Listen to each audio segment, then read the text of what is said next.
Lockdown का दर्द दिखाता हूं 4 पंक्तियों के दाल मूंग की खिलाई कभी चने की खिलाई, कुछ नहीं बोले हम चुपचाप खा गए।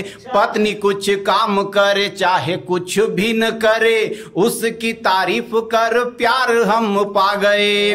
झाड़ू भी लगा दी कभी बर्तन भी धो दिए, झाड़ू भी लगा दी कभी बर्तन भी धो दिए, इसी कारण पत्नी के मन हम भाग गए। खुश होकर बोली वो हलवा बनाऊंगी मैं, सूजी लेने गए और सूजवा के आ गए, सूजी लेने गए और सूजवा के आ गए।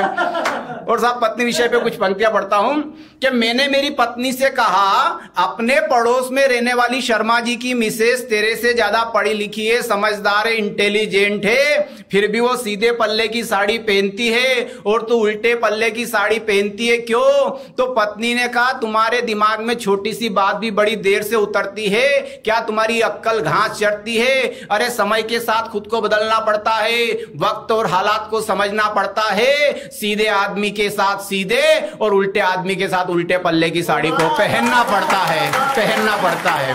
हमारे गाड़ी वाले भैया की भी स्थिति ऐसी ही है।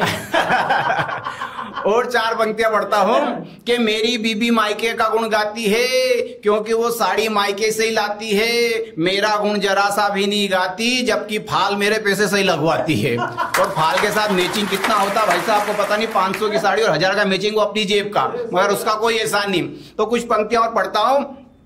एक दिन मैंने मेरी पत्नी से कहा कि मैं फौज में भर्ती होना चाहता हूं, जाऊं या नहीं जाऊं? पत्नी ने कहा, अब तो खुशी से जाओ, मगर जाने से पहले फुल साइज का फोटो खिंचवाओ।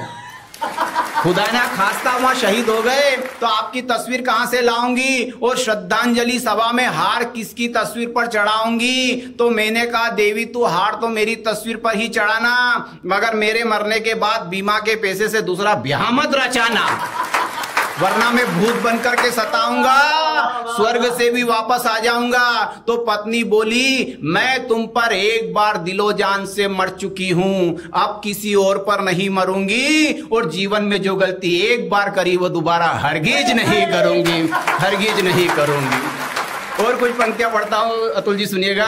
आपने जो कलम कैफे के नाम से जो ये कार्यक्रम शुरू करा उसके लिए आपको बहुत बहुत बधाई, और ये बहुत ऊंचाइयों तक जाए। कि मेरे काका जी बड़े ही मजेदार, 1 नंबर के कलाकार, रोज शाम को मंदिर में बैठकर लगाते हैं दम, यानी कि चिलम गांजा। रोज शाम को मंदिर में बैठकर लगाते हैं दम, रात को ठेके पे रम, और सुबह उठते से कावड़ियों के साथ बोल बम, बोल बम, बोल बम। मेरे काका जी मंदिर, मदिरालय, रेलवे स्टेशन और बस स्टैंड, इन 4 स्थानों पर ही दिखते हैं, क्योंकि गांजा पीने वाले लोग उनको इन्हीं स्थानों पर मिलते हैं। गांजा पीने के कारण मेरे काका जी को कई बार पुलिस पकड़ कर ले गई, मगर मेरे काका जी ने गांजा पीना नहीं छोड़ा और अपनी अक्ल का कमाल दिखा दिया। जो पुलिस उन्हें पकड़ कर ले जाती थी उनको गांजा पीना सिखा दिया।